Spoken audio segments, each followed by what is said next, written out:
Welcome to Akshayam kitchen.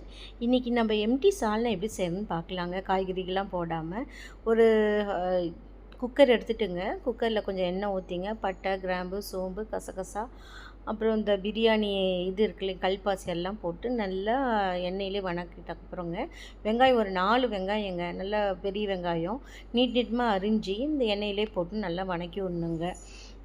பட்டை கிராம்புலாம் போடும்போது அந்த பட்டை கிராம்போட வாசம் நல்லா இப்போ தூக்கி கொடுக்குங்க எண்ணெயில் ஃபஸ்ட்டு போடும்போது.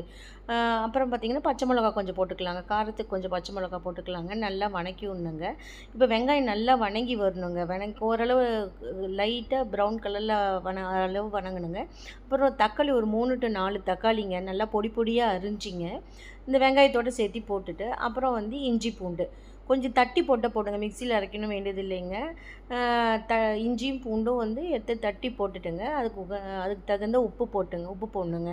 அப்புறம் மஞ்சத்தூள் கொஞ்சம், அப்புறம் பார்த்திங்கன்னா கறி மசால் தூளுங்க. இந்த எம்டி சால்னாக்கு இந்த கறி மசால் தூள் நம்மளுக்கு காரத்துக்கு தகுந்தது போட்டுக்கலாங்க. அப்புறம் ஒரு மிக்சி ஜார்லிங்க ஒரு அரை மூடி தேங்காவை கீத்தாக அரிஞ்சு போட்டுங்க.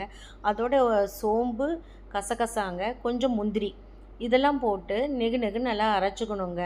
நல்லா இந்த முந்திரி எதுக்கு போடுறாங்கன்னா அந்த குழம்புக்கு நல்ல மினுமினுப்பு கொடுக்குங்க. அந்த சோம்பு, கசகசா, அதுக்கப்புறம் அந்த முந்திரியெல்லாம் போடும்போது தண்ணியாட்டம் அரைச்சா போதுங்க. ரொம்ப திக்காக அரைக்கணும்னு அவசியம் இல்லைங்க. தண்ணியாட்டம் அரைச்சதுக்கப்புறம் ஆல்ரெடி வெந்துட்டுருக்கு இல்லைங்களாங்க, அந்த வெங்காயம் அதோடு சேர்த்து ஊற்றணுங்க.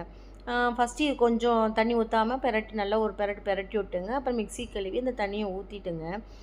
இப்போ உப்பு செக் பண்ணிக்கலாங்க. உப்பு கரெக்டாக இருக்கா இல்லையா, உப்பு காரம்லாம் கரெக்டாக இருக்கலையான்னு செக் பண்ணிவிட்டு அப்படியே கொதிக்க விடணுங்க. கொஞ்சம் குக்கரை ஓப்பனாக வச்சுட்டு ஒரு 2 நிமிஷம் கொதிக்க விட்டுங்க. அதுக்கப்புறம் குக்கரை மூடி வெயிட் போட்டு ஒரு 3 சவுண்டு வரட்டுங்க.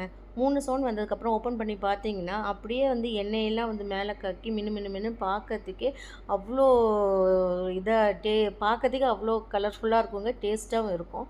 இது இட்லி, தோசை, சப்பாத்தி, பூரி எல்லாத்துக்குமே நல்லாயிருக்குங்க. இந்த எம்டி சால்னா செஞ்சு பாருங்கள், ரொம்ப ருசியாக இருக்குங்க. தேங்க்யூ.